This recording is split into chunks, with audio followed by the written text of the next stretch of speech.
The main entrance to Gift of Life Transplant House has a security door. This code is given only to those who are living here. Please do not give the code to any visiting family or friends. One of the first most important things to know about the Gift of Life Transplant House is there is no smoking and no alcohol on the property. Guests are allowed to live here before their transplant, but the patient must be accepted and be on the transplant list. We will at that time let you know what your room number is, what the phone number is, and the code to the door. We cannot confirm a room at Gift of Life Transplant House any earlier than the day prior to arrival because too often the expected departure dates of patients changes at the last minute.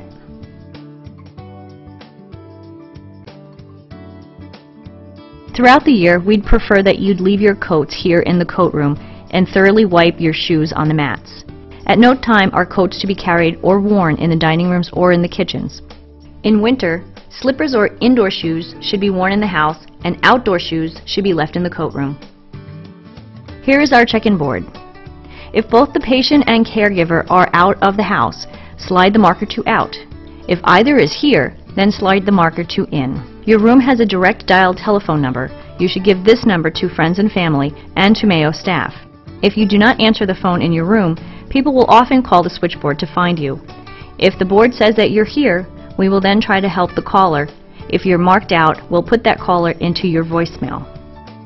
Located here is our multi-purpose station. If you'd like to avoid having your car towed, please put one of these green Gift of Life Transplant House signs on your dashboard. For each room payment given to us, even if the money is handed to us in person, one of these envelopes must be completed. You may place cash or check in the envelope and drop it in the security box at any time of the day. The caregiver change form must be completed any time there is a change in the people living in your room, whether they are caregivers or visitors staying overnight. This is a fire code requirement. Also, a PIN card must be filled out if your caregiver resides at an address separate from yours. Here's our mail station. Tell your friends and family to address your mail with your name and your room number. If you're forwarding your home mail, please be sure to submit the Postal Service form with your local postal service. We do not sell stamps, so you might want to bring some with you. The post office isn't far from here, and Hy-Vee sells stamps as well. We're here standing in the Gillette wing. This is the newest addition to the house, which was added on in the year 2000. This wing was dedicated in December of 2002 for a generous benefactor to the house, Norm Gillette Jr., a successful businessman in Rochester and a close friend of our founder, Ed Pompane. This is the beverage area. Coffee, water, and ice are always available. If the coffee runs out, remember this is your home and please make a new pot. We ask that you contribute $1 per week for water and coffee use to help us replenish these services. There are 2 kitchens in the house. You're assigned kitchen space based on where your pantry is located. You share this kitchen, so others will rely on you to clean your work area as well. Note the calendar on the wall showing garbage duty. Each room is responsible, usually twice monthly, for checking and taking out the garbage in their own kitchen. After the meals, wash all dishes by hand in hot, soapy water. If you fill the rack, please push it into the sanitizer and start the machine. Later, when the dishes are dry, put them away in the cupboards. Here's typical pantry space and cooler space, 1 shelf per guest room.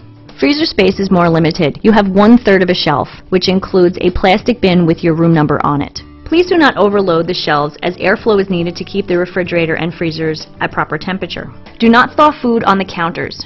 You can thaw food in your refrigerator, but please be sure to place a plate underneath so that when it thaws, the juices do not drip to the refrigerator racks below.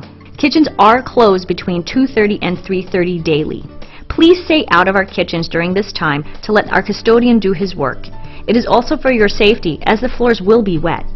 There are spray bottles of disinfectant throughout the kitchens that we expect for you to use. Some of the rules in the kitchen. First, this is very important, no eating in the kitchen. We ask this because we don't want the caregiver's germs going into a dish that will be served to a patient. Immune-suppressed patients cannot tolerate those germs at this time. Second, eating is allowed only in the dining rooms. No food anywhere else in the house. You may, however, take beverages throughout the house. Please do not read newspapers at the kitchen tables.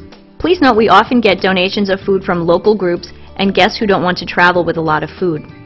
If you see food sitting on the counters, it is available for you. There are also places marked house food on the pantry, refrigerator, and freezer.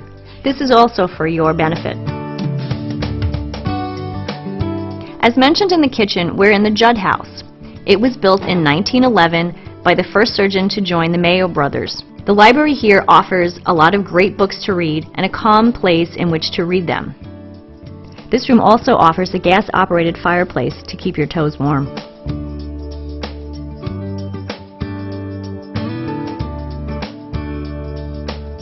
In the Judd living room, there is another gas fireplace and a tuned piano, waiting for your version of chopsticks to entertain our guests.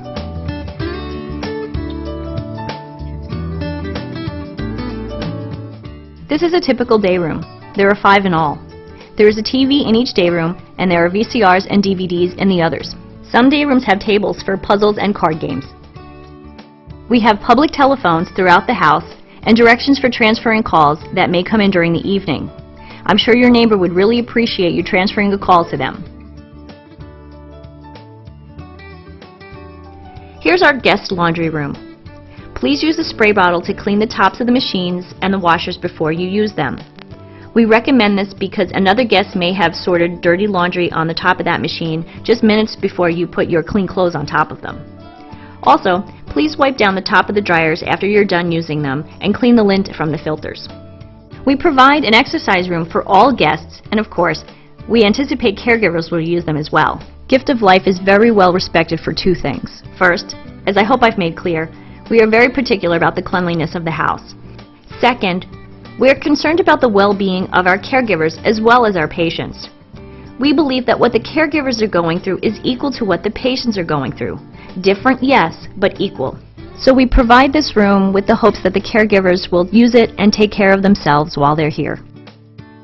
This is another multi-purpose space, a combination library, computer lounge, and day room. The computers are all internet connected so that you can check your email account at any time of the day. We ask that you do not download any programs onto these machines and that you don't visit any questionable websites. There is a half-hour limit if there are people waiting to use the machines. We welcome donations of cash to help us buy toners for printers, and if you'd like to purchase some paper, please feel free to do so.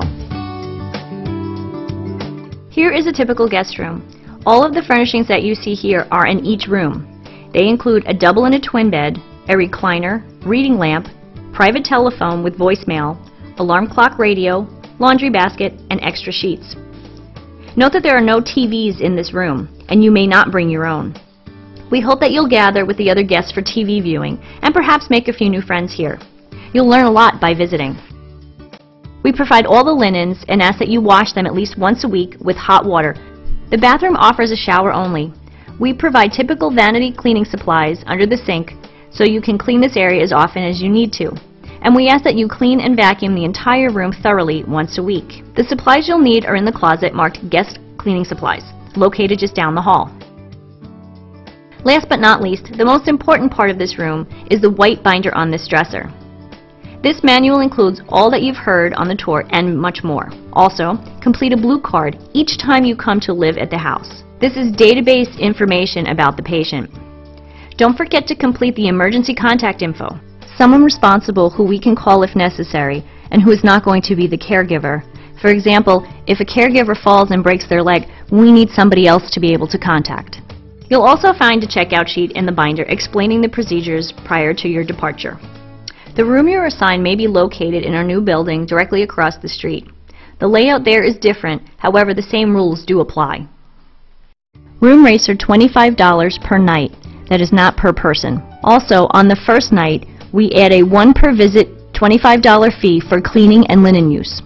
So your first night is $50 and each night thereafter is $25. It is helpful to the house if you can pay us weekly. Day 1 or day 7 is fine, it doesn't matter. If that doesn't seem to work for you, or if you're worried about finances, please talk to Sister Jane Francis and she will help you. Now, does the house seem like it would be a great fit for you? Are the rules acceptable? If yes, then please let us know when your next Mayo Clinic appointment is so we can list that on our calendar. Thank you for taking our virtual tour of Gift of Life Transplant House.